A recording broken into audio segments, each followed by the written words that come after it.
All right. Happy Wednesday, March 9th. My name is Brian Brinkman. This is the Helping Friendly podcast on tour and live coming at you as we have been since, I want to say sometime around Thanksgiving on a weekly basis, which may be increasing here. Maybe we'll have some news for our listeners towards the end of this episode, but we may be coming at you more. But for now, every Wednesday afternoon, 4:30 p.m. Eastern, subsequent hours previously, depending on where you live in the country. This week, myself, Megan, and a very special guest who will be coming on here shortly are diving into some historical fish. Before we get to all that, though, Megan, it's 52 seconds, 53 seconds into the show, and I have not yet asked you, how are you doing? I'm doing great. Thanks, Brian. I can't believe it's March, first of all. That just seems crazy. Time just seems to be flying by. I've got spring break coming up next week, and I am super pumped to talk to you and our special guest today. You have spring break. I have snow outside. I have my son's spring break coming up in 2 weeks. We're going back up to Montana, which I'm very excited about. Oh, But nice. yeah, it's going to be great. But I'm also excited. Yes, we have a very special guest today. We should probably just get it out of the way so that those of you who are wondering who's going to be with us, stick around with us. We have Benji Eisen, who is, I mean, what's there to He say about needs no Benji? introduction. He needs no introduction. He's going to Doesn't. be wearing sunglasses during this show, which is just amazing. He's been the head writer on Undermine for basically the last year. He ran the iJust back in the day. He is everywhere and nowhere all at once, but always present, always with an incredible opinion and incredible insight and incredible thoughts and loads of energy. I don't know. There are very few people in my life who I talk to and I immediately have to perk up and have the energy to match, like Benji Eisen. And I'm so excited to be able to talk with him today about spring 1992. We're going to be talking about March 1992 today, aren't we, Meg? Yeah, we are. We're going to go back in time, a long time ago, to when you were a little boy. A little boy with big dreams With big dreams and of seeing fish someday. someday, and also a little boy watching the Chicago Bulls win their second straight NBA championship. It was my favorite basketball season of all time. Everything else pales in comparison to the 1992 season. We went 67-15. We lost. Well, we actually lost a lot of games in the playoffs, so I don't really want to get into that. But we had an incredible run where we beat the Portland Trailblazers in June 1992. But before that, Fish was going on a cross-country trip throughout the wide-ranging country of America to debut in certain locations, to return to other locations, and really kind of ferment what would be the modern era of fish that we now know here today. So I'm very excited to dive into. We're going to take Spring 92 in 3 episodes. This one, obviously, being in March, we're going to focus on March 1992, and we'll return in April and May to cover those months of Fish 1992. Before we do all that, though, I do want to remind listeners out there to please subscribe to Osiris Media on Apple Podcasts, to get HFPod Premium, as well as Undermine Premium, as well as other Osiris Premium episodes, ad-free content as well. We have an HFPod Premium episode going live tomorrow. We recorded it earlier this week. Meg, what did we talk about this week? It was quite a controversial topic, but it was also awesome for us to dive into. What did we get into? This week was so fun, and I had so much fun filming this episode. It was hilarious. We were laughing the whole time. We were talking about what's your favorite city to see fish in. And I was surprised by everyone's answers. I was surprised. Maybe not by mine, but mine was probably obvious. But I feel like everyone else's, yeah, you and I are kind of obvious in our hometown love. But I felt like I learned a lot about all of us. And I think these bonus episodes have been so much fun. And I also think are just a cool way to dive deep into topics that we don't get to talk about on the show. Yeah, we've just so that you, dear listener out there, get an idea. We've talked about what we think fish would sound like in 2022. We talked about what our favorite versions of Catapult are. And in this episode, we talked about what our favorite city to see fish in. We have a bunch of excellent bonus content ready for you in the coming weeks that we're very excited to dive into. But yeah, to your point, it doesn't really sound like a funny topic, but it ended up being a really funny episode. So we would encourage everyone out there to subscribe to Osiris Media on Apple Podcasts. You get access to HFPod Premium that way, as well as ad-free content. But that said, we do also want to give a shout out to our sponsor for this episode, as they have been for pretty much every HF Pod episode here in 2022. Sunset Lake CBD, excellent company that we encourage all of you to check out.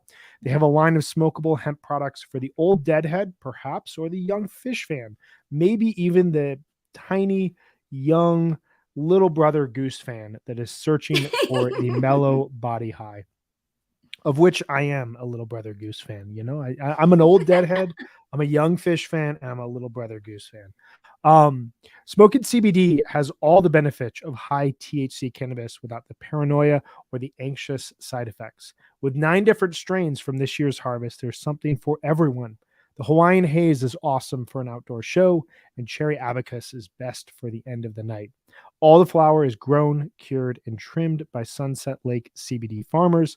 Even better, Sunset Lake CBD's farm-to-table approach gets you great pricing on premium CBD flower by shipping directly from their farm to your door. I actually enjoyed some Sunset Lake smokables before going live here today, which is something I would not be able to do with THC. I would have way too much paranoia, way too much anxiety. We'd be going through the topic and I'd be thinking like, well, should I have just said what I just said? Did I need to add that? Was that too much? Not with CBD. Feel mellow, feel relaxed, nothing crazy going on upstairs. It's excellent stuff. So I'd encourage all of you out there to check them out today at sunsetlakecbd.com. Use the coupon code HFPod for 20% off all products. Sunset Lake CBD, farmer owned, Vermont grown. And with that, we are going to flip the pages back in time to the iGest. And we're going to bring on Mr. Benji Eisen. The legend. The legend. Hi, everyone. Benji, how are you? Hi, Benji. Great to be here. Great to be here with both of you. It's awesome to see you again. How are you doing today? I'm doing great. I just got back from several weeks in Mexico and then followed by a weekend in New York. So yeah, things are great. My head is still drying out from the travel. Travel. Yeah, that's what it was. Yeah. You look great. You look very relaxed. I feel very relaxed. I had a little bit of a gonzo couple of weeks where I forgot that there was a pandemic, and now I'm home. So we all need that. All need that. I feel like a lot of people are forgetting that right now, which is not a bad thing. It's we deserve some clarity and things opening back up. Yeah. Benji, before we dive into the topic of the day, you were in Mexico. You saw the fish shows down there. Give us your kind of quick breakdown. What was your impression on the shows? What was your impression on the vibe? What did you think of Fish Mexico 2022? I thought it was phenomenal top to bottom, but the thing that strikes me musically, and I've only listened, it's very atypical for me. I listened after that Thursday warm-up set. I listened to it immediately again and afterwards, and I don't need to listen to it again now. But there were some great takeaways. And then the other shows I thought were so phenomenal, but I was so wrapped up in being in the moment and seeing people I haven't seen for a few years, and it's being in Mexico and all that. So I went for the experience over the going back to the re-listens as I often do. And I haven't re-listened since, but I'll tell you what, the takeaways for me and what really struck me, one, the set lists were phenomenal. I thought it was great. And it demonstrated how Fish really can't, in 4 shows, Fish needs a baker's dozen, and they just have so much material, and any given run they're not going to hit. Now they just keep adding and hopefully not taking away as much. And so it just means we need more fish in our lives. And there's also this thing where and I think we're going to get to this today, and that in the 90s, Fish was a different band every tour. And I feel like now it's a lot harder to do because they've covered so much ground and they've evolved. And so now it's a lot more subtle. But there are differences from Fish Mexico and what we think of as the 4.0 period thus far. You know, a lot of that, there's less, you know, I think before Sci-Fi Soldier, they were really, you know, they're like leaning on those toys because they were just diving into it and it was so much fun. And now they kind of have them in the toolbox, but they went back to this, you know, the focus was a little different. And I feel like what we saw in Mexico is going to be similar to what we see at MSG in terms of the sound and the playing and where the jams are and those little things that define the era. And I think we're in a new era now, you know, at 4.1. 4.1. I love it. I know that without starting totally. I know it's very controversial. We'll just say, you know, 4.1 for an easy to say that it's evolved from where they started, but you know, I'll let the statisticians and the Zizitzes out there argue the point. We'll be going back and updating Undermine Season 2 with 4.0 to 4.1 now and everything. And MSU will be 4.12. This is gonna get so complicated. I am not going to keep up with this. Yeah, I hope so. I'm all for the complication of fish. Yeah, right. It's already so complicated. We spent a lot of time talking through Mexico, and I think that we would both agree there were these subtle changes and these subtle things that were picked up. It still felt like, you know, it felt like if you put a 2022 jam on, an early 2022 jam compared to a fall 2021 jam, you would know that you're listening to the same band, which, as we're going to talk about here, was one of the big differences as we start to move into 1992 Fish. We're on a tour by tour, year by year basis. The band is adding huge chunks of new songs that would go on to be classics still at the time, huge like new style innovations, and are putting themselves in a position where they're about to evolve in a way that, you know, will ultimately come to define them over the next 10, 15 years. So why don't we dive into it? Why don't we talk here about spring 1992? Let's set the context for these shows. Fall 1991 closed with 49 shows plus a Worcester New Year's Eve. It was not a show at the Centrum, but it was a show in Worcester, Massachusetts. And this was the first 3-set New Year's Eve show. It really kind of solidifies where Fish is going. You get a couple big highlights in fall 1991. A Picture of Nectar debuts, a lot of Picture of Nectar songs, which would be released in the winter of 1992. Plus songs like Brother, It's Ice, Sparkle, All Things Reconsidered, and Glide. You get a near complete Gamehenge performance on October 13th in Washington, which was, I believe, the first Gamehenge performance since 1988. And then you get this Halloween run in Colorado, which they had done in 1990 as well. And it really kind of showcases their love affair with Colorado, which they would return to here in the spring of 1992. Benji, what are some of your thoughts about kind of this transition here from 1991 to 1992? What are some of the contextual points that we need to make? Well, I think it's interesting in that in my own Fish, so I became a Fish fan on New Year's Eve 1993, and I haven't looked back, but have looked back musically. And so at the time when I was diving into it and building my tape collection, you know, it was getting tapes from 92 and previously, and it was, you know, I think even early on, there's the Ian McLean's Farm show, which is so much fun to listen to. Purely because it's a fun show. They're having fun. The banter is fun. They're silly. And that's an element of Fish that they had from the very beginning from Nectar's and that I always loved and latched onto. And it's interesting because in 1992, some of these other elements that of Fish that we love today are just being born, and we're seeing the seeds for them. That in 91, 90, and in the 80s, they were a college band. They were, you know, they not college rock, but they were a college band. And then the 90s is when they really decided, beginning with 1990, is when they really decided they were going to become this national band and really branch out. And I think you see that in '91 with the Arrowhead at Arrowhead Ranch is when it comes to the head, where you see with the horn players and they're really building an entertaining show. But '92, I think, is such a stepping stone year that by the end of the year, they are a remarkably different band than when they started. Or just more evolved, and that some of these ideas that you see in the very beginning of the spring tour, by the end of the year, have become almost old hat. Like they've mastered them. And there's some show techniques and jamming techniques and improv hallmarks and just I want to say trademarks of jams that we really see the beginnings of in March. And the other thing that's so amazing, Brian, when you reached out to me and you said spring '92, I thought immediately of April. 1 month into the tour, you're already so far evolved that you have these shows that to this day I go back and listen to. So yeah, I agree with that. Like the notion of like all these foundational elements of modern Fish. Like if you listen to 83 through 91, you hear this band go from just kind of bizarre experimentation, throwing anything at the wall. You get a lot of these original songs, the idea of Gamehenge. We talked about all of this in Undermine Season 1. 1990 and 91 feel like very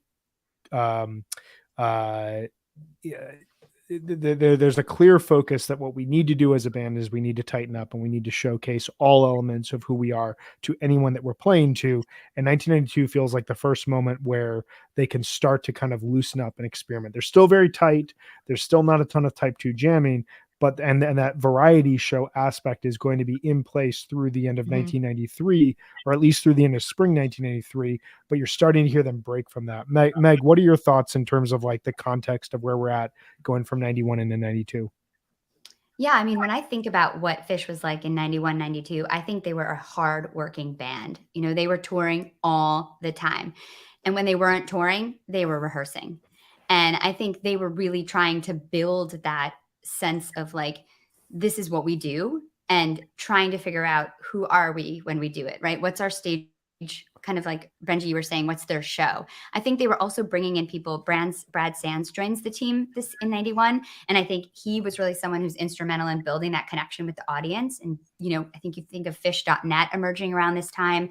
This is this community that's starting to really like grow around this band. And that to me is what makes a big influence on their shows too. You see Trey talking to the audience so much, explicitly talking about the secret language and introducing that officially, even though they've been doing some of that. But that is really speaking to kind of like that relationship and making it explicit and saying, we want to grow this relationship. We want to connect with you. And I think that's really different from other bands at the time. And I think that is something that you see right away. And I think that to them immediately kind of builds this connection that is valuable to them. And I think that's something they push towards and is why the band is what it is today. So I really think about that connection between the audience, something that's just really starting to build so much this time period. Yeah, there's an interesting notion of like, unless we connect with these people and they remember us, we're not going to be on MTV. We're not going to get a lot of radio play. So we have to make sure that when we play a show in your city, you walk away with an impression that you want to make the effort to buy our CD, but also to trade tapes as those are starting to happen. And we start to see this transition from 91 to 92. You talk about Amy's Farm, you talk about Arrowhead, you talk about the Colorado Springs Halloween show. Like there's all these essential shows that are starting to happen that if you're becoming a Fish fan in the early 90s, you have to hear these tapes to understand them. One other thing I want to highlight that you said, and it was something I was really thinking about as looking at this period, is how hardworking they are. And if you look at the 89, 90, 91 run, they really start to finalize what the touring schedule is going to look like. That's basically going to run them through spring 93, where they open the tour in the Northeast. They play in their comfort zone. They play a lot of shows in the Northeast and kind of smaller towns, work their way down the Atlantic coast, go further and further south, play these big shows in Atlanta, work across the Southwest to California, maybe stop in Colorado along the way, jump up there from like Santa Fe, but then do the California coast all the way up to Seattle, this big drive towards Minnesota, play the Midwest, and then return and play these triumphant 2 or 3 week runs in the Northeast. So they're like bookending all of these tours in the Northeast while expanding themselves outwards and finding pockets of Atlanta, Colorado, San Francisco, and like the smaller California towns along the coast that are really going to embrace them and be kind of the places that they return to once they don't have to play 55 shows in a given tour. There's another element of this tour that I think is really stark, and that's if we're looking at the pattern of the tour overall and the music and the set list that they're playing. There's that expression standing on the shoulders of giants, which of course Phish did in so much as they weren't born in a vacuum and whatever. And and I think it's important to remember, at least when I got into Phish, there was nobody else sounding like Phish. But people were saying that Grateful Dead and blah blah blah, and sure, they sounded to me a little bit like if King Crimson and the Meters were combined forces. Plus that you have all these disparate elements of them, but there's nobody sounding like them. But I feel that '92, this tour, is where they started forgetting their influences and all the building blocks that they came from that can be very easily attributed to influence. I feel like after '92, they start standing on the shoulders of their own shadow. And what I mean by that is that in '92, this particular tour that we're talking about, there's David Bowie's, there are Tweezers, there's at least one Bathtub Gin that comes to my mind, where now if a friend who's never heard Phish but is really into music were to ask me to play them, hey, I heard Phish has a song called David Bowie, would you play? I wouldn't choose the '92 version. But that being said, if I had walked into one of these venues in '92 and saw them play that David Bowie or that Tweezer or that Split Open and Melt, all these songs which were in their infancy, but they're in the Bathtub Gin. I think it was from Atlanta, the Bathtub Gin I'm thinking of.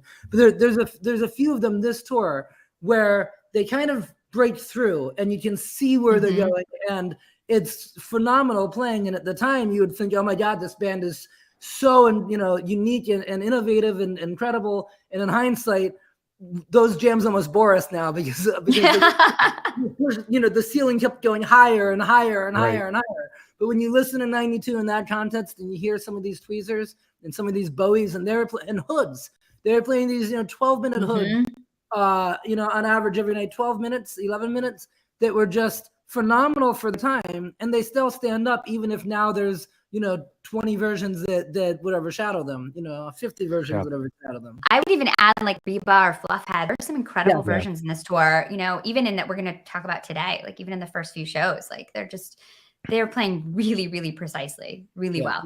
Yeah, you're absolutely right. Reba and Fluffhead as well. Yeah, for sure. Well, it's also an interesting point because, I think two things. One, basically from here through the fall 1996 tour, the Phish show in and of itself is being held up by the songs. And while some of these songs are going to jam out, songs that are about to be the focus over the next 4 years, when the band is going to go from a theater band to an arena band who is in need, like dire need of reinvention, because they think that they've pushed this sound as far as they can go, which will ultimately, become 1997. But over these next 4 years, when you go see a Phish show, Fluffhead, Reba, David Bowie, Harry Hood, Tweezer, like you go down the list of classic big songs, either compositions or big jams, those are the songs that are going to ultimately define a show. Whereas when we go see Phish now, they could play an entire show and not play Tweezer, Reba, Fluffhead, David Bowie, Harry Hood, and it still could be an excellent show, which, speaks to long-term how far they've grown. But this is that like just completely classic period of Phish where all of these songs that we love that got us all into Phish, they are the dominant songs of this period. Mike's song would be an example, the Mike's Groove would be an example. The other thought is like, you talk about the jamming. At this point in Phish history, Trey is still the draw. Like, and he's very clearly the draw. And I remember having a conversation with someone about like what defines this separation between a jam band that gets to a level where they can sell out, 2,500 seats, 5,000 seats, really impressive stuff. and one that can play in arenas on a consistent basis. And it's someone like Trey, it's someone like Jerry, it's a guitarist everybody comes to. And if you listen to these Phish shows where they're playing like 1,200 people, and Trey is just playing at a level that, you know, in some cases he'll continue to excel, but like this is like the purest Trey sound that we've ever heard. I don't know. There's something about this era that like you're still thinking of Phish in some cases as Trey and three bandmates, whereas what will make Phish fascinating over the next couple of years is that Trey is going to try to step back as much as possible and incorporate his bandmates in a way that will make them grow as a team way more than they could have to this point. It might be the only period of Phish where he's actually nailing the famous Mockingbird, you know? So looking to spring 1992, just to set the table before we jump into a couple of these shows here, because we have some recommendations for you all of what we think we should listen to. As I said earlier, Picture of Nectar is released on February 12th. That is a classic assortment of Phish songs. I feel like I guess I don't want to be blasphemous here, but I'm just thinking off the cuff. Tell me if I'm totally wrong. I feel like the only two albums that are similar to A Picture of Nectar are Undermined and Big Boat, in the sense that like they're just kind of a collection of songs from the era. There's really no theme to Picture of Nectar. It's just kind of like, here's Chalk Dust Torture, here's Stash, here's Tweezer. You know, it's all these songs from the era that don't necessarily go together thematically, whereas the next record, Rift, is going to be an absolute Rift is going to be this absolute thematic masterwork of a record in a lot of cases. But so we get Picture of Nectar being released on February 12th. 54 shows encompass the 1992 tour from March 6th to May 18th. The tour opens up with a number of debuts that are going to go on Rift. We've got the song Rift and a fast version, Maze, My Friend, Mound, songs like NICU and Sleeping Monkey, My Mind's Got a Mind of Its Own, Way, the Cold as Ice intro rather than HYHU, and Cracklin' Rosie. All of these songs are debuted here in the first weekend, as well as a very, very special moment, the Secret Language, which is going to add a whole new element to where Phish is at, which I think we should pause before we get into the highlights. I want to hear you guys' thoughts on the Secret Language and how it impacts Phish. Benji, we talked about this a bit in Undermine Season 2, but I want to get your thoughts. Like, how does the Secret Language differentiate Phish and add to where they are at in early 1992? Well, I think the Secret Language, well, one, it doesn't get any more fishy than that, right? The idea is totally, and especially when you look at the venues that they're in, I love what they were going for, in that if you didn't know this band and you walked in and you to one of these venues and you saw the entire audience fall down to the ground, you know, it's the same thing it also reminds me of how Punch You in the Eye was originally named Punch Me in the Eye, only so that somebody would yelling for it at a bar next to somebody that doesn't know the band would say, "Punch me in the eye," you know, which I always thought was amazing. And the Secret Language plays into that. What I didn't remember until last night when I went back to look at these set lists, I remember, of course, the Campus Club and getting the Secret Language. And I remember when I first got those Secret Language instructions, and I had already at that point heard The Simpsons and heard the All Fall Down, but never heard the explanation. And it felt like it was an initiation rite. And I think that's kind of what the band was going for, and that they wanted, Brian, you hinted at this earlier, they wanted, there was no MTV, right, for this band. Yeah. Instead, they knew that what it was going to be was people telling other people, hey, so here's instructing, like you're initiating into, I don't want to say the word cult with Phish, but, you know, initiating into society, into some secret handshake society. And it feels very inclusive, and therefore you get more and more engaged, and you want to come back, and you want to hear that when they do The Simpsons to this day, it's so much fun because as soon as they do it, you know you're going to say that, and like you get so excited for it. And I almost wish that they would bring, more secret language back into their vernacular when they're jamming. But what I didn't remember off the top of my head until last night was how many times they gave the Yes. language instructions. I had remembered it being 2 or 3 times, and it's this whole month. They're Trey's taking the time to explain. And then the other thing that plays right into that I think is so interesting and fascinating from a physiological standpoint is that Trey always knew that, and as we talked about this being the building blocks and about like how they still to this day do a lot of the things that they had started in this tour.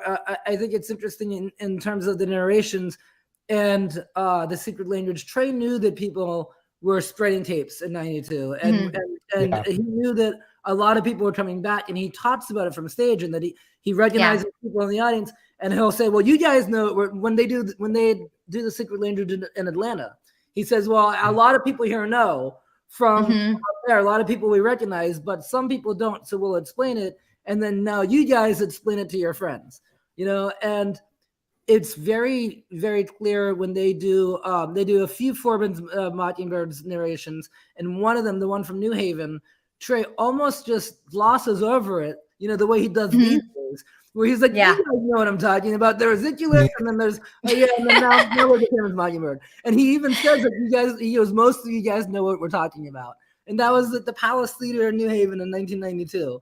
So, I think that's, Fish themselves have been a secret language since day one. I mean, this is an inside joke band, this is a band that our culture around Fish is about inside jokes. I mean, there's so many things like that I wear that people in my life are like, what does that mean? And I'm like, if you know, that's what Fish cultivates. And they were cultivating it from the very beginning, because I think the band wants us to know who they are, that in the same way that they want to know, connect with us, and they want us to know who they are. And humor is so important to them, and such an important reason why they're still playing together.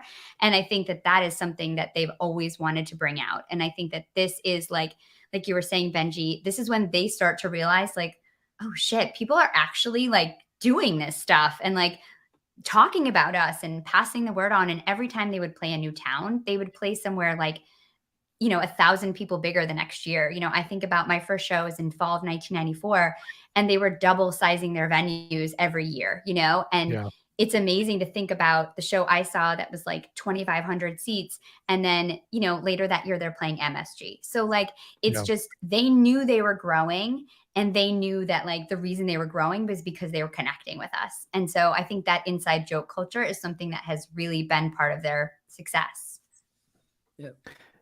It's such a risk to think about as well. Like if you're listening to a spring 1992 Fish show, you're a big Fish fan. Like it's not really an era that like that like just like a casual like so they're gonna go like 12/31/95, or they're gonna there's gonna be something else they listen to. And I'm thinking about it because I saw a show this last weekend at the Bluebird Theater here in Denver, which is like I think 1,800, 2,300. It's small, it's intimate, and the band feels like you feel like you're right on top of the band. And if there's any missed note, if there's any awkward moment, if there's any like joke that's told from the stage that just falls flat, like you can really feel it, and it feels uncomfortable in the room. And you think about how risky it is on like a basically night to night basis to say like, we're going to tell you about this secret language and hope that you get all these people hanging on with you. I think about we're going to talk about it in a second, but that one of my favorite shows, probably my favorite show from this month, when they get to the secret language, Trey just goes, you guys know the language?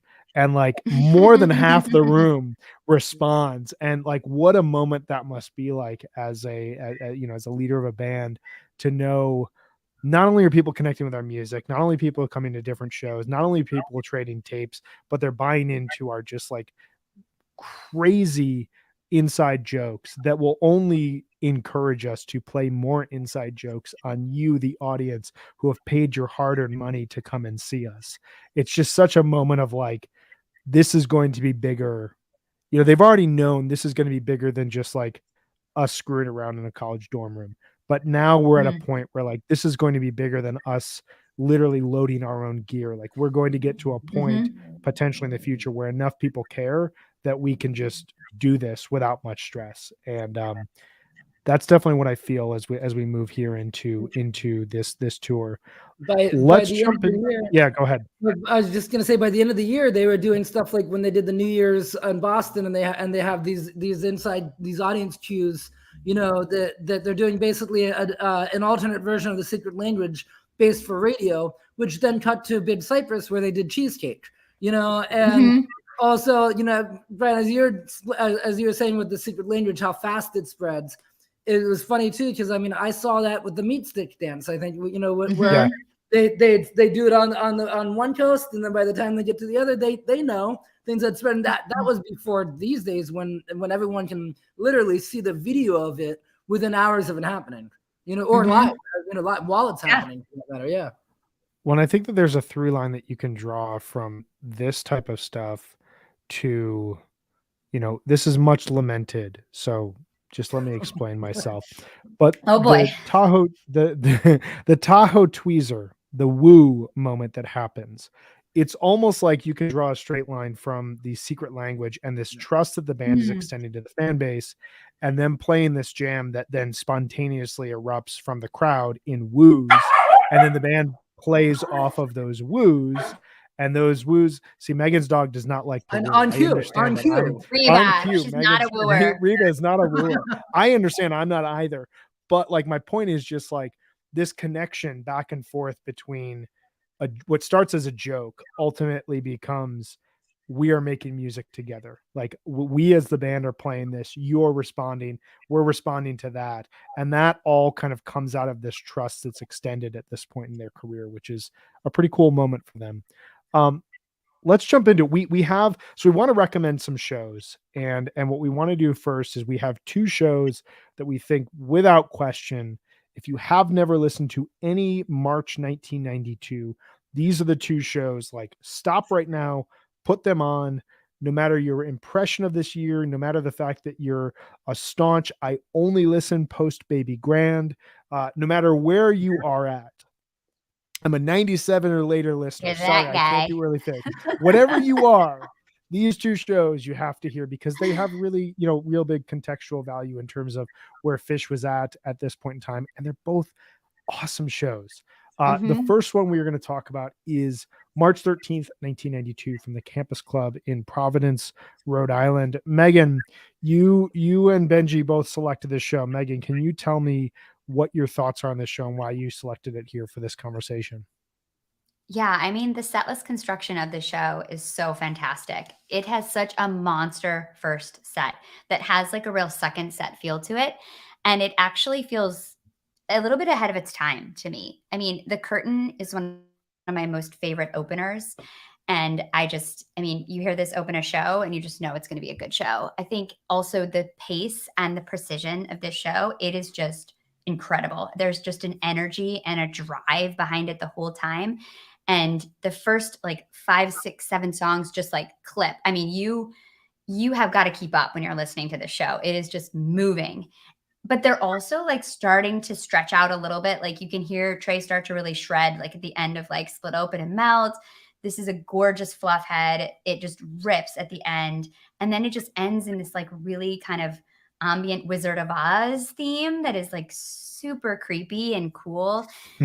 And then it just goes into like probably the jam. I don't know if it's the jam of the tour, but definitely the jam of March for sure. This Big Black Furry Antelope from Mars. I mean, they sound so locked in. This to me sounds like when they start really recognizing like the more we listen to each other, we can actually go different places. And I think that the transition between Antelope and Big Black Furry Creature, the back and forth is completely seamless. It's just like the beginning of the Antelope that goes into these like really slinky and kind of discordant sounds. It gets super dark. And then there's that first segue into Big Black Furry. It is seamless. It's so cool. And just listening to them go back and forth, it sounds like it's just so much fun. I think that first set is like, I can't imagine being in this like intimate small theater and hearing this. Like, I feel like your mind would just explode. Like, this is just an awesome first set. I don't know. I want to hear your thoughts on the first set before we talk second set.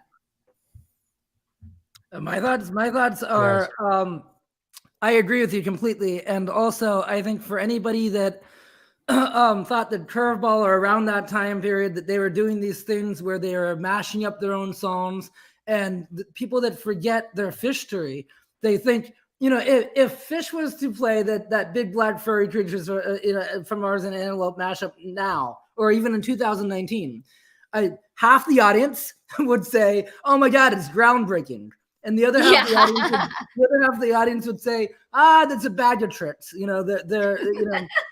But I feel like, for both of those sides, you need to know your fishery. They were doing this back in 1992, and they did it seamlessly back then. You're absolutely right, Megan. It is such a perfect example of improvisational risk taking, and without a net, and of them coming up champions. And I feel that you can trace that directly to anything that may have happened at Merriweather Post Pavilion in more recent years, or Raleigh, and there's all these shows where they do this amazing mashup jam, and Tweezer Fest for that matter as well. And Tweezer Fest, oftentimes I myself would trace that history back to the Bomb Factory, but this was all, as I said earlier, it's standing on the shoulders of their own shadow. This is their shadow that they're laying down. They're laying down the foundation, and the divided sky too. The I thought it was really funny. Some fans yelled possum. Oh no, fans were shouting possum because if you listen to just 2 minutes earlier, you hear Trey yell possum into the mic during that pause when all the bros back then were yelling for Camel Walk or whatever it was that they're yelling for. And I think there are people yelling for Crazy Train of all things on the tape, but you hear all these heckling, and Trey calls out the heckling. So even the heckling's not new. And the band making fun of the but also you said another thing that I thought was really true, and that's it's the set list construction here. It's a dream. It's unbelievable. If they played this set down in Mexico, people would be losing their minds. It's just a perfect set, and the songs are really coming. The Fluffhead is one of maybe the best Fluffhead from the tour. They're just so loose with it and so free, and the Campus Club in Providence, I don't know the capacity, but there's that intimate feel. And for me, the other thing too, I tried to look it up. I couldn't figure it out. It feels really intimate, and the band, some of these other shows in March feel like showcase Phish. When Phish is in a bigger, when Phish has that spotlight on them, they tend to, out of nerves or whatever it is, they're not as loose, and instead they want to do the Saturday night special, where they're impressing everybody with here's our big guns, and I feel like at the Campus Club, they had their guard down. And then the next few nights, even at Roseland, when they're in Roseland, a few nights later, they're trying to put their best foot forward. And that means not taking as many risks and instead showing off, here, look how tight we are with these amazing compositions that we're just mastering, so the Campus Club, I thought, was the anomaly there. It's really good points from both of you. Like, Megan, the idea of the hay hole jamming that we're starting to see. One really cool thing, if you listen to this sound check, is available, and if you listen to it, there's a really great piano jam. There's a great Shaggy Dog into Doglog. There's a blues jam, and then they play Bag and McGrupp. And the jam segments in these sound checks are windows to where the band will be a year later. They're not playing this publicly. And as we get into April, there's going to be more improvisation that we're going to dive into. There's 2 jams in particular that oh my God, just blow my mind from April. But at this point, they're not necessarily doing that live. What they are doing, though, is this Antelope, Big Black Furry Creature from Mars, Antelope, where that seamless transition, that listening to each other, is such an advanced level of playing for a band that could just come on stage and play some of these songs and be like, dude, we just played Fluffhead. What else do you want? But they're figuring out what are the wormholes in our songs? Where can we figure out that this song ends, this song begins, and then this song restarts? And that sort of listening exercise, that sort of kind of challenging themselves while having fun while they're doing it, is going to pay off hugely a year later.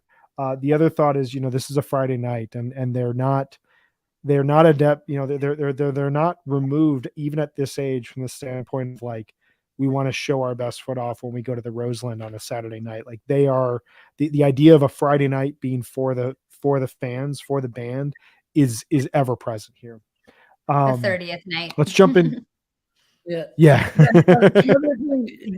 Pulling back for a second to look at the bird's eye view of this month, but another thing that keeps coming up is that, they play Bowie a lot this month, and Hood, and, and part of that's the size of the repertoire, but they're starting to use the beginning of Bowie, the intro there, to kind of tease other songs that they played during that same set, and that they played during that same show.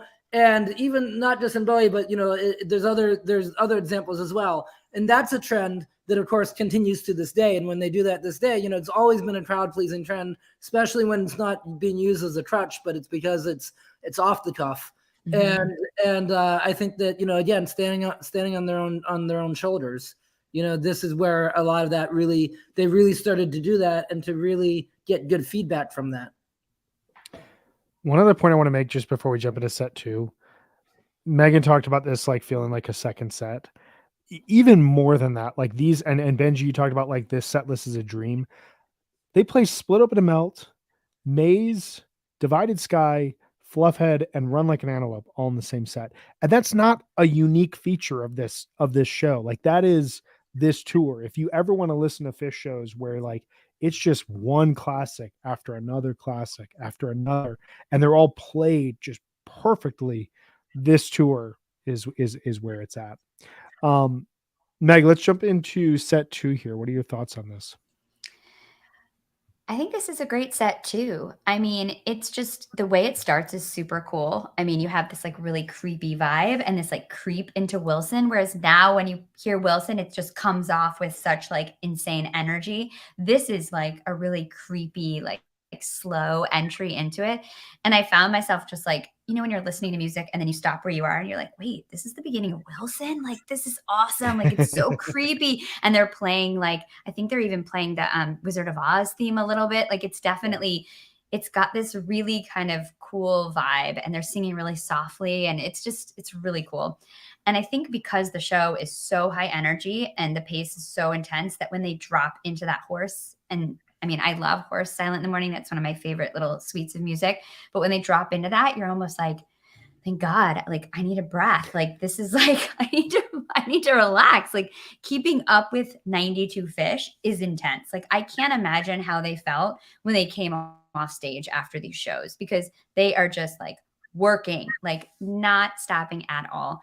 I also think the commitment to like silly singing really stands out to me. Like they are not ashamed to sound like total, I don't want to say weirdos, but kind of like they're just committed to singing in a really silly way that I think is really endearing. And it's really fun to listen to. I liked listening to that. I heard that a lot in these shows, but especially in the show too, how they're willing to kind of go there. It's fun. Benji, what are your thoughts on the second set? So the second set, this is why the show immediately came to mind when we were talking about March 92. It's because in 93, this second set in particular was in everybody's tape collection. Partly because it was not advertised because there's no advertising involved, but partly because it was word of mouth had it that the secret language instructions are here.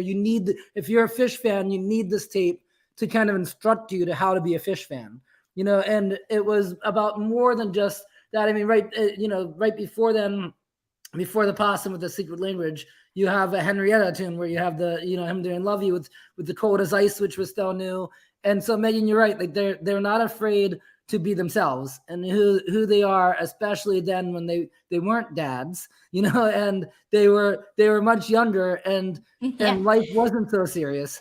And they've retained that spirit, which thank God, and which I love about them. Even into the present day. But back then, opening with Wilson, closing with Possum with the secret language instructions, and everything in between. They have My Mind's Got a Mind of Its Own. Also not an easy song to play, No. and a very lighthearted song to lyrically, content wise. And you have the Lizards and Sloth and Riff too, which they at that point was they've always kind of slayed Riff, but and it's not really a slay song, but they've nailed it is what I should say. Mm-hmm. And here there's an energy to it that they've always been an enthusiastic band, but there's this energy in this set where they're standing on a pile of gold and they know it, you know, and Yeah. they're like waiting to be discovered, but they know what they're on. They know they're onto it, and they know they have it. So that even in a song like Rift, when they can whip that out and just nail it and just know that like they're about to blow minds. Yeah. You know, so I think it's a complete show. That's the other thing about the show, because the first set really is because of that ending with the run like a big black furry creature from Mars. You know, that's the kind of like where my natural highlight, you know, vision goes. But the entire show is just a top to bottom solid 1992 show that you can't really top for the era. It's a brilliant show. And a week later, our second show that we are going to recommend here, Friday night, March 20th, 1992, one day after my 7th birthday. I was not aware of this show at the time, but I've always felt a connection to it. Speaking of, I want to just like point out, to your point, Benji, they're not dads yet. At the time, Trey was 27 years old. Paige, I believe, was either 28 or 29. Fish had just turned 28, I believe, and Mike was probably 26. So just imagine these guys in their late 20s. They're successful enough that they can do this for their career, and this is now their job. There's no going back. There's no backup plan. Like, they have the investments into becoming a band. They're getting crowds to come out. They're not playing arenas yet, but and they're probably, you know, they're still driving around in like the Voyager, but like this is what they're doing, and they're in their late 20s still living out this collegiate dream. It's just an amazing thing. That's such an interesting point, because I mean, they're Billy Strings' age, you know, what his age is now. And it's interesting because looking at this tour and at this year, I was thinking the other day, if Fish stopped growing, you know, and if 1992 was where they ended up as a band and they just kept repeating that, I would still see them when they came to town, you know. Totally. And they would still have, they would be, and I don't mean to offend any fans of any bands here, but they would be like Mo, the Mo tier, where it, or my own friends in the Disco Biscuits, where it's a very respectable, and I'm not talking about musical journeys, I'm talking about audience sizes. They, you know, if you can play the Broome County Forum and you can play the Palace Theater and you can play these rooms, you have a very solid, respectable career. You know, it's totally, financially you're stable, your business is stable, and if you can have your enough loyal fans that you know would come back and see you. And in 1992, if they had stayed at this level, like I said, I would continue to see them. I probably wouldn't go down to Mexico to see them, but I would still be going to see them whenever they came to town, and they would still have a career. And maybe it'd be easier to get tickets. Yes. It might be. I want to put a pin in that, because that's something I want to return to when we get to the end of this episode. But it ties into like what Meg was talking about earlier about like how hardworking they were, because like there was really no stopping. And I don't want to, again, I don't want to insult any bands, like, because I think a lot of this is ephemeral. We don't know what creates success. And, you know, so much of what helped Fish out was right time, right place, right type of vibe. But also there is that really, really hard work that they put in on a night-to-night basis that we're hearing here. But the show I want to recommend is one of my favorite Fish shows ever. I consider this to be a top 50 Fish show of all time. This was the original 92 tape that I got that like gave me the sense of like, this is what classic Fish sounds like. It is March 20th, 1992 from the Broome County Forum. I just want to read to you guys the first set, okay? Because Benji talks about like this perfect set from 313, and I totally agree. But like this was, to me, I would put this on and it was like listening to a Fish album. Wilson, Reba, Brother, Glide, Rift, Fluffhead, Maze, The Lizards, Mound, and Antelope. Like, yeah. How much more of a vibe of just what Fish is can you get from that? It's just so perfect. It's an assault. You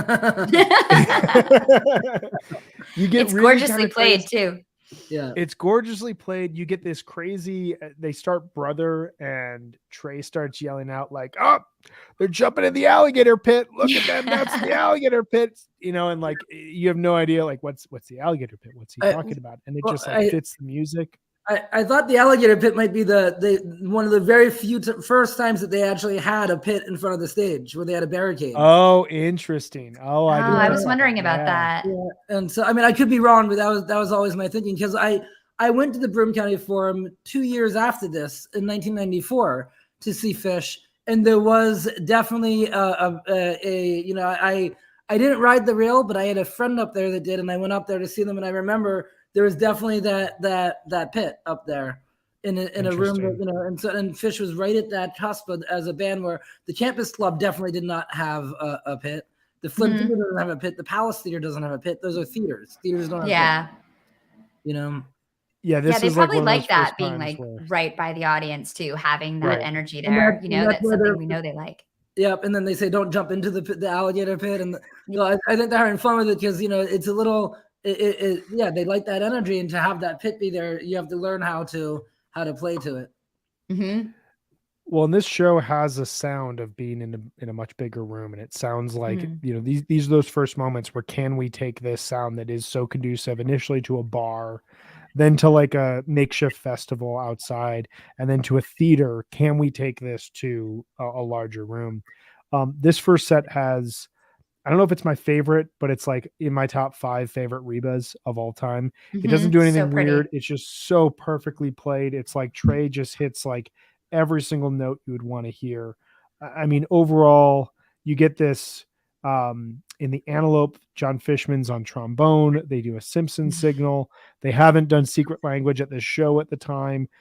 They would do it later in the second set, but like you get them knowing if we do a secret language reference early on in the show, people are going to get this. Set 2, you get it opens with a Mike's Groove. The Weekapog is stunning, and I want to recommend later in this episode a later Weekapog. But at this time, they're not taking Weekapog out there. They're not putting any sort of weird distortion. There's no weird, modulation that's coming into play. It's just purely Weekapog, but they have so much fun with it.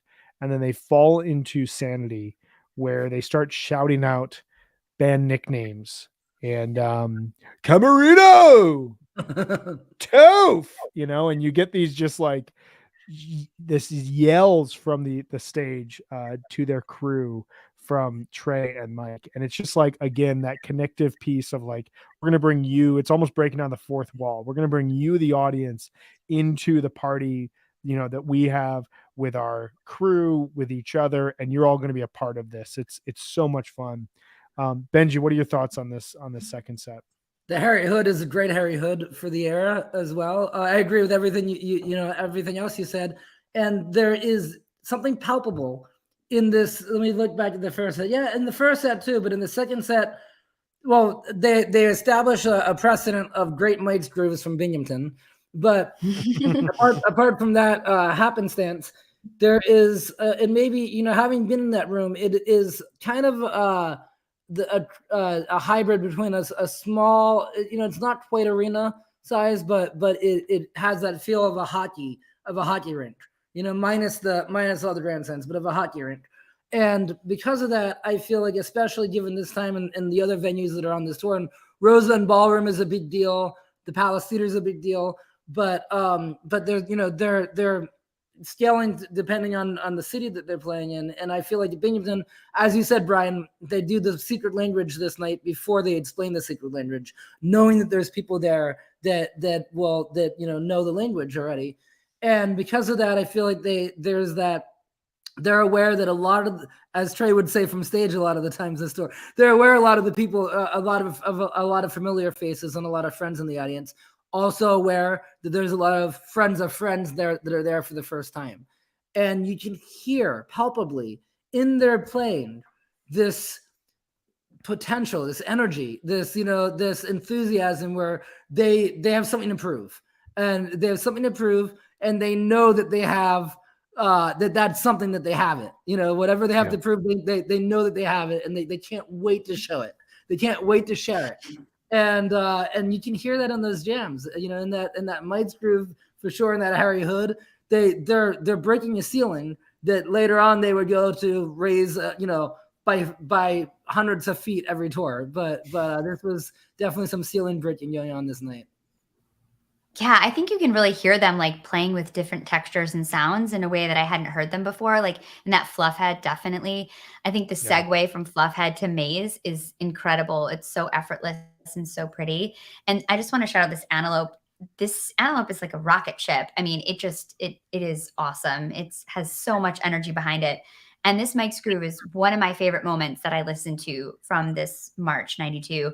It just has, the Mike's has this like these wild peaks that are really like dark and sinister, the ending. And then it just goes into these like really dark tonal notes where I think of like the beginning of Weekapog is usually so sunny. Like that's what it is now. It's like this sunny, like, like vibe. And there it's actually not. It's kind of like darker, and it's cool to hear how different it sounds, I think, than what you usually hear when you get Weekapog. And then I think it's really cool in that Weekapog how they're like able to do the papa signals in the middle of these like solo peaks. Like Trey's like soloing and then they're stopping on a dime and doing like papa, and they're just hitting right back to the solo. Like that takes like such dexterity in a way that I think, just like you said, Benji, like they're like, look what we can do, in this way that I think is like probably exciting to them too. Yeah. And the Get Bat jams that they're doing, that's another thing that you just that they smatter throughout this whole tour, but they were doing in a way that foreshadows the Stop Start jams from '97. Yes. Yeah, totally. Yes. The like funk. Yep, totally. Yeah. And the other thing, Brian, you mentioned how it's laying down the prototypical template for Friday, Saturday, and Sunday. I think it's important here that we know that the night before on a Thursday, they played this underrated phenomenal show in New Haven that has a lot of the elements from this. But then it comes Friday and Fish Comes Alive. And then the following night, I think it's the following night. Let me just make sure. Yes, the following night is in the Chestnut Cabaret, a very small venue in Philadelphia. And geographically, they're pushing into this, Philadelphia, which is now part of the Fish Belt, but at the time that was like the outer edges of it. And you can hear that transition musically where they're reining it. Once they get to Philadelphia, they're reining it a little bit back in, and they're trying again to showcase themselves in a way that's safe because they want to show their best foot, and put their best foot forward. And in Binghamton this night, it was sort of, this was for them and all of their friends that were in the audience. And a family vibe to it where they were relaxed. You can hear how relaxed they were, as uptight as they were energetically. Yeah, right. They're like doing like that, and so frenetic, but at the same time also like internally they've got this. And by the next night they're like, oh yeah, we're here to showcase ourselves again. So. Well, it's a really good point, because so if you think about this tour, it begins on March 6th. They play 3 shows in New Hampshire, 2 in Portsmouth, 1 in Keene. They go to the Flynn Theater in Burlington. They go to Providence. They go to New York for the Roseland show. They dip down to Washington, D.C., but then come up for that New Haven and Binghamton show before going to Philadelphia. That's on the 21st. From there, they go Charleston, West Virginia, Richmond, Charlottesville, Winston-Salem, Charlotte, Atlanta, back up then to St. Louis and Columbia, Missouri. And they will then transition for April. They go out west. They go Lawrence, Kansas, Colorado, New Mexico, Arizona, a bunch of shows in California, Oregon, Washington. Then they come back, Minnesota, Wisconsin, Chicago, Michigan, Cincinnati, Detroit, Cleveland. And then they come back on May 8th in New York State, and they finish off the tour between May 8th and May 18th with New York, Massachusetts, New York, Massachusetts, New York, Flynn Theater, Burlington to finish things out. So they're basically saying here on March 20th, we are leaving all of you behind. This is kind of our farewell. We're going out into the country. We're going to try to prove ourselves. They're going to have a ton of success, which we're going to talk about when we move into the April portion of this tour. But like so many of these tours would be over the course of 1990, 91, 92, 93, kind of concluding with 1994, although you could make an argument that the fall 95 tour is really like the last time this would happen, where they start out west and then wrap themselves around to their homeland in December, which is part of the reason that made that month so spectacular. But this is one of those tours where they start east, they go west, and then they finish east. So they're giving the Northeast both sides of like, you guys are helping us get everything started before we got into the country. And when we come back, we're going to be hot. We're going to be ready to rock. And this Binghamton show really showcases kind of where they're at. If Fish wants to do that again, I'm here for it too. If they want to start in the East, go West, and come back again, I'm here for that. Yeah. We are lucky if we get 54 show years, but 54 show tours, my God. Oh my God. If you look at like the fish.net, the March, they played like almost every single day in March. It's like crazy. It's exhausting. Yeah. So before we go, we wanted to recommend. To do it again. I'd watch from home, but totally. I'm ready. I'll webcast everything. Yeah. Before we go here, we wanted to recommend some additional shows that we think are just worthy of your time. We definitely think as a group, March 13th, 1992 and March 20th, 1992 are head and shoulders above the rest. And you should definitely check out if you haven't heard this month. Or if you have, I returned to these shows though over the weekend and I was so pleased to do so. Mm-hmm. Couple other shows to recommend here. The opening two shows, 3-6 and 3-7 from Portsmouth, New Hampshire. 3-6, you get the debut of the Fast Rift. You also get across these two shows, these songs debuting. Maze, My Friend, Mound, Sleeping Monkey, My Mind's Got a Mind of Its Own, Horse Silent, Cold as Ice, Cracklin' Rosie. You get great set lists, like everything that we've talked about, this sense of like these sets, you just put them on in their classic Fish. It's just unbelievable stuff. Meg, do you want to tell us a bit about 324 and 326?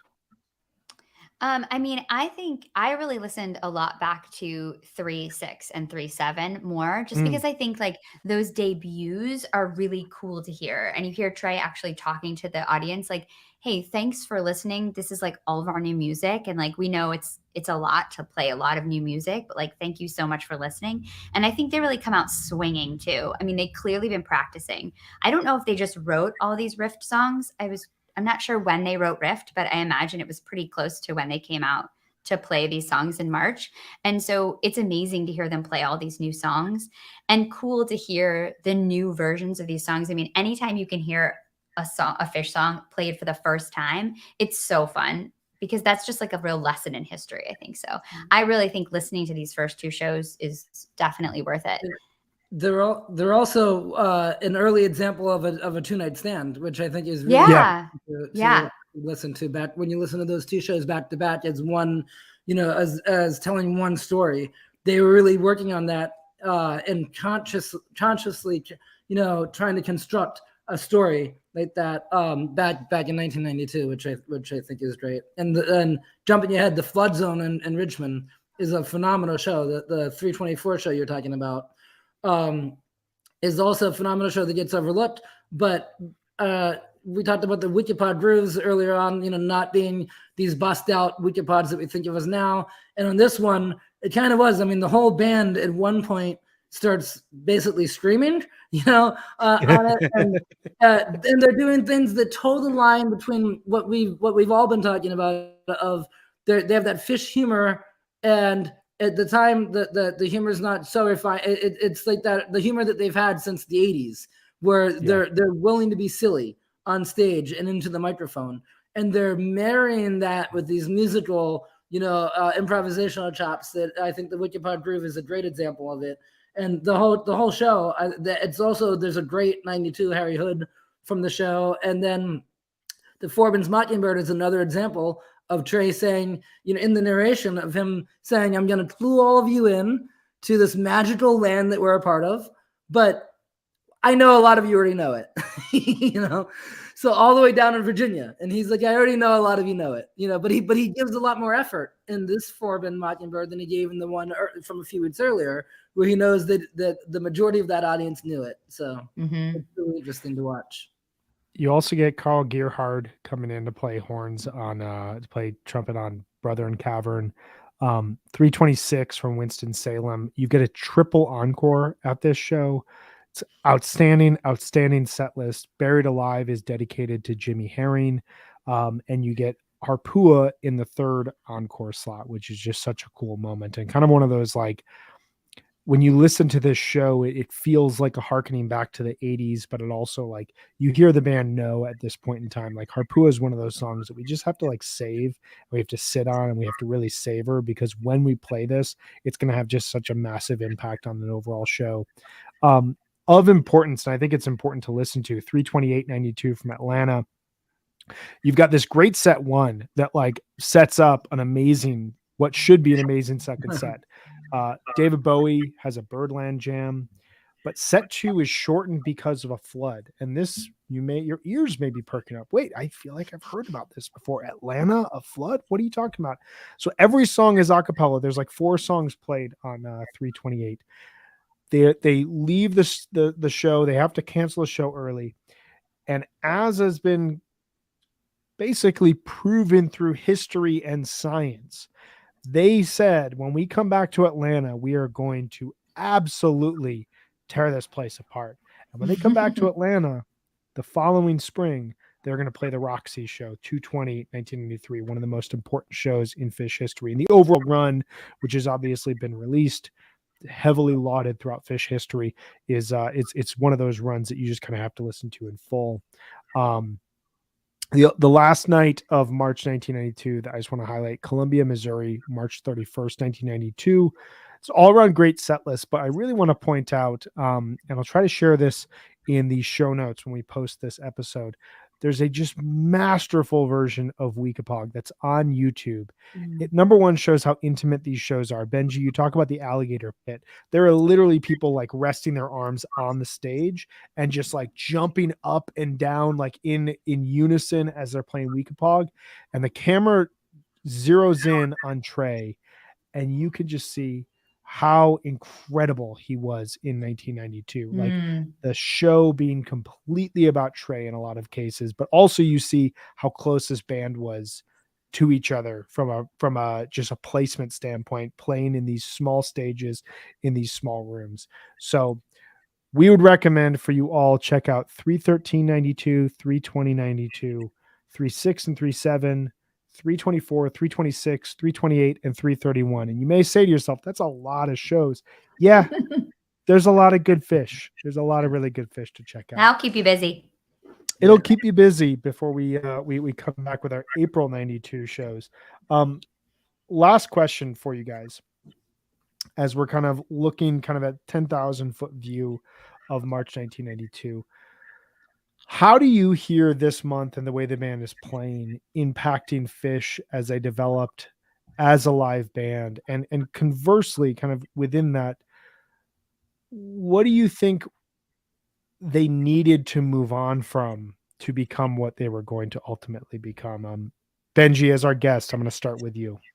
Well, I think that the jams, as Phish fans who love the 20-minute mark jams, I think that those are going to take a little while to really develop, but it's planting the seeds here with some of these elongated jams. And as we were saying earlier, this tour is where they really start to, with certain skill and adeptness that they didn't have previously, or they did, but they're really just diving more and more into teasing different songs and weaving in and out. And you have that Antelope, Big Black Furry from the Campus Club, but then you also just have in all these David Bowies and other they're doing these smatterings, and then you jump just a year ahead, and I think, let's see, in March 93, the one thing that would come to mind immediately would be the "You Enjoy Myself" from Gunnison, Colorado, where like that the second half of that is just this monster tease fest of them going into spooky and all these things and moving around with this swiftness and adeptness that I feel they really started to get their sea legs, or maybe their tour legs, as it were, here in the spring of 92. And just even a month later, as we talked about, I can't wait for you guys to get to April, because then you have that humble that will make even somebody that's never smoked weed in their life feel like they're high, like they're high. I think it was from a campground in Humboldt County, so that's that's apropos, because if you were there anywhere near a campfire, you would have been high. And so I feel like this tour is all about, it's taking all the things that they set up, and they really did. So who's to say in hindsight how cognizant they were of this at the time and how it was intentional, but they spent the first era of a band making sure that they had the songs and making sure they had the compositions and the tightness, and then the listening with the hey hole exercises and the HFPod ceremonies, being able to trust each other. And here you see them trusting each other, and you see them taking risks, yelling in the middle of a jam, taking risks not just with each other but with the audience. And Phish is always something they don't get credited for as much as they probably should. They've always been very responsive to the audience and to what the audience wants.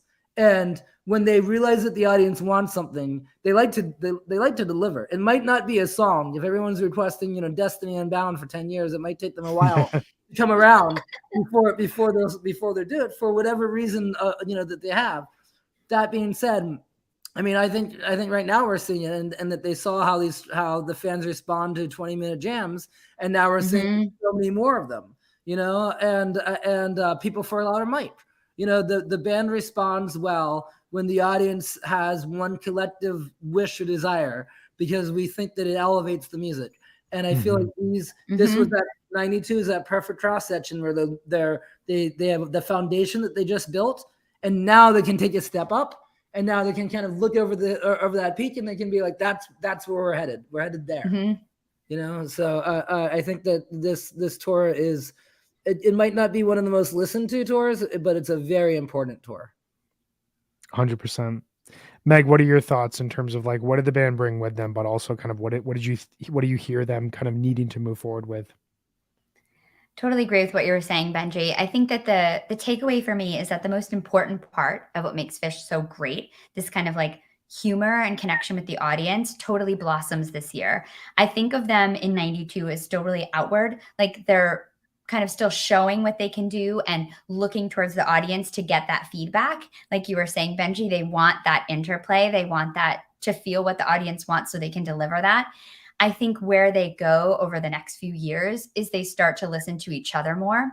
And I think that's where the band really goes that next step, is that they start to realize, okay, the audience is here. They're listening. We've got them. Now we can listen to each other and really start to like go places and take a journey together. And also as Trey starts to step back from that front spot, it also really influences, not that he ever steps back, but he starts to allow others to grow too. And I think that is what makes the band have it more longevity than a lot of other bands, where their front man is just happy to be the person in front always, where Trey really starts to step back in those solos and really starts to explore those jams. So that's kind of like where I see them needing to grow and going. I agree with everything you both have said. I think the only thing I would add is, we think about all these debuts that come in the early spring of 1992, and debuts are going to trickle in over the course of 1992 as the band writes Rift. I believe Fast Enough for You debuts in the fall. When you start to get kind of the back end, or the remaining songs on Rift are going to debut by the end of this year. And then in early 1993, that album's going to be released. We're not going to hear a lot of debuts throughout 1993. 1993 basically takes this sound that they've established here, builds upon it, solidifies it. And then if you think just 1 year ahead, you talk about that Gunnison show. I think about two songs in March of 1993, March and early April, Stash and Weekapog. These two songs that are just going to break out, and they're going to showcase a jamming capability and a type 2 improvisational capability that like is really just kind of unknown at this point in time. It's not going to be, though, until early 1994 that we hear such a new batch of songs. And so for a 2-year period, what the band debuts here is really going to be tinkered with and is going to be played around with. And they're going to kind of experiment off of these songs and use these songs plus their classic batch to really build what Phish means from themselves, from a listener standpoint, from just a communal standpoint over the next 2 years, which all is going to peak with 12/31/1993. And you really hear like the band that plays 12/31/1991 is moving in this direction, but like that band that comes out and plays 3/6/1992 is at a point where they can grow towards being the band that is going to play 12/31/93, still considered one of the greatest Phish shows of all time for a variety of reasons. And you just hear that seed really kind of be planted here in this early part of March 1982. So it's a foundational period, but it's also kind of the point where they know we've got we still have a lot of areas where we can grow, and we still have a lot of, music that we can explore that we haven't even contemplated at this point in time. Like the idea that this band is going to play the Mud Island Tweezer in 3.5 years is just mind blowing, and is just so cool to see what they're doing. Even just a year later, I mean, you have the Murat Gin, and you have all these things that just be, and the Rotsy shows, you have all these things that this tour really sets up. And without this tour, without March 92, and then without April 92, in April 92, I think is one of those months of Phish that I put it, it's just so historic. Like December 95, August 93 is another one. And I feel like for 92, it might be the first month of Phish that historically, when you look back on the timeline, I think, April 92 might be, maybe if I was trying to be a Sherpa for someone now and tell them what to listen to, I might have them start there, or at least backtrack there. But that's the first month where I'd say anything you listen to in this month is so seminal. And this month right before it sets that all up. It's seamless flow into it. It's just that they're getting more and more confident every single night as it goes on. And by 93, a year later, maybe because of the lack of new material, maybe because they're trying to dial in, they're playing some places they're big. They're doing some Santana opening shows where, of course, they're doing what we talked about, where they're pulling back the wrists, and they're instead putting their best foot forward. And then the nights in between, when they do things like Darien Lake, and they just do these shows where they have some incredible cross jamming, and mashup jamming, and all these things from the Phish toolbox that we think of as being the classic elements of Phish. And this is where they're really sharpening those instruments. That is a great transition, because we will be returning to April 1992, which I completely agree with you. I think it is considered, and I think it's rightly known as, the first great month in Phish history. We will be returning to that next month. And Benji, I think we're going to have you along as we go through spring 92. I think we need to reconvene to do April together, because it's so much fun. I would love to. And you know what else I love about that? It means now I have to, God damn it, I have to go back and re-listen to all the shows again. Exactly. Listen, so much fun. It's a hard job. It's a hard job. Someone has to do it. It's a thrill to do, because this is gonna be the one you keep hearing me say is that Humboldt show, because that's a show that I listen to, and that I love the silliness of it and the looseness of it. But there's not a bad show in April 92. That's just it's a month that deserves going back, and just like going back to reread those books that are classics that you want to reread every periodically in your life, whether it's Tom Robbins or Kerouac or whatever. That to me, April 92 is something that I hope to constantly revisit. So thank you for giving me the need to do it. Well, we will do this. We'll be in touch about doing an April 92 episode here in April. Benji, as always, it is always such a pleasure to talk with you, to dive deep. This was so awesome. Thank you so much for the time. Thank you for sharing your thoughts on March 1992. This was incredible. Thanks so much for having me, Megan. Great to meet you, Brian. So great to meet you. Always a pleasure. I'll talk Phish with you anytime. So sweet. Well, we're going to do it next month, so we've already roped you in. We will be in touch. And Benji, enjoy your time as you're coming off of travels. I'm guessing you have a ton more travels coming up here in the next couple of weeks. Plus, I think you're going to MSG, so you have a lot going on. But try to enjoy yourself right now and take it easy. I am going to MSG, and I think I have high hopes for it. Oh, it's going to be sick. We got to meet in person then, Benji. Yeah, oh, absolutely, Megan. We absolutely will. Yeah, great. for sure. All right, dude. We will talk here soon. Thank you so much for hanging with us today. Again, yep. Thanks so much. Bye, buddy. Benji. Bye. All right. That was awesome. That was so fun. March 92. That was so much fun.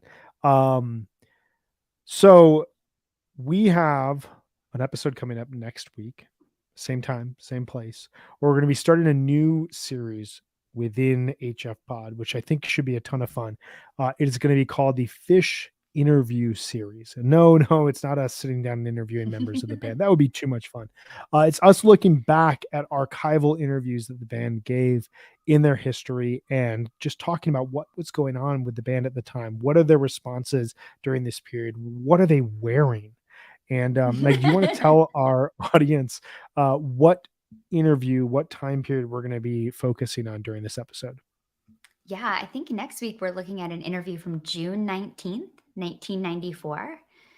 So I was 17. This is a few months before I saw my first Fish show. Trey was sporting some incredible fashion in 94. So this should be a really fun interview. It's a great interview. It comes to dive into. It comes on the heels of the UIC 94 show. It's June 94. It's a great time in the band's history. So we're going to be diving into that. You can find that on YouTube. So I'd encourage people to watch that before watching our episode. So you'll have a little bit of more of the nuance and the insight to it. But we're just going to break that down and talk through what that interview was like. And we're going to be coming at you for the rest of the month with episodes on Wednesdays at 4:30 p.m. And then starting in early April, we are expanding. We have so much to talk about. So much to talk about. We're going to be coming at you Mondays and Wednesdays at 4:30 p.m. Eastern. It will be similar to what we're doing now, kind of rotating group of us talking about Fish. We have a lot to dive into from a historical standpoint. Plus, we're going to have so much to cover this spring and summer with Fish Tour that we can't have this all be one day a week. So we're going to be doing 2 days, Mondays and Wednesdays at 4:30 p.m. Eastern, which I'm so excited about because this is one of my favorite things to do each week. And I can't wait to continue to hang out with you, Meg. This is awesome. So fun. I'm so excited. And I'm glad that we get to dive into even more awesome topics. Even more. We have, I will just tell you, I'm not going to tell you how, but we have like 7 years worth of conversations to have. One of us dove through every single Fish set list available, and we have a lot to talk about. Brian did send an email today that told us we had 7 years of content, and immediately, Brian, I just started thinking, how old am I going to be in 7 years? I will be over 40, and that is something I never thought was possible. So it's crazy. You're going to make it. I'll make it.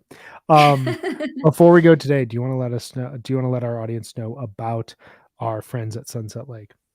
Yeah, if you haven't checked out Sunset Lake CBD, you really need to. They are a majority employee-owned hemp farm. They're located just outside Burlington, Vermont. For years, Sunset Lake was a dairy farm, and they produce milk actually for Ben and Jerry's ice cream. See, there's like a fish connection even back then. But in 2019, they diversified. They started growing hemp for CBD. And they're really cool because they embrace Vermont's tradition for land stewardship. They use sustainable, regenerative farming techniques. They build and protect healthy soils. They are 100% pesticide-free. They use minimal tillage. They implement cover crops and crop rotations. They do all the things that you're supposed to do to take care of your land. So they are on it. They also serve as a research farm for the University of Vermont, and they study hemp and inform best industry practices. I have become a huge CBD fan. I love their gummies. They've been really helpful for me. This is a busy time of year for me, and I've been taking one of those every night just to kind of relax. I really like their tinctures too. They're really mellow. They're nice. You can relax, but you're not going to get the munchies. You're not going to get anxious. You're not going to eat too many cookies. It's a good vibe. So if you have not, check out sunsetlakecbd.com and use the coupon code HFPod, and you get 20% off your products. So it's Sunset Lake CBD, farmer owned, Vermont grown. Beautiful. And one last reminder to everyone out there to please subscribe to Osiris Media on Apple Podcasts. You'll get bonus episodes of the Helping Friendly podcast, as well as a number of other of our shows, plus ad-free content. We have a bonus episode coming out tomorrow where we talk about our favorite cities to see fish in. That is way funnier than that sounds. It was an amazing episode. Between now and then, though, we will see you next Wednesday to talk about Fish's interview on 6/19/1994. We've got a lot more coming for you. Meg, as always, it is such a pleasure to talk with you on Wednesdays. I hope you have a wonderful rest of your week. Get through those parent-teacher conferences. Spring break is, you can see it. It's coming. Yes. And it's so close. It's so close. And we'll talk here again soon. Thanks, Brian. I love spending time with you. Thanks for listening, everyone. Have a good one, everyone. Take care.